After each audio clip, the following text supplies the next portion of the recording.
Посадил балконы, с которых расширяешь.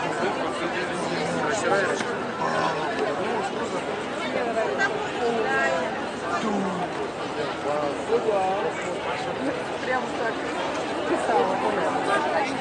Радуется.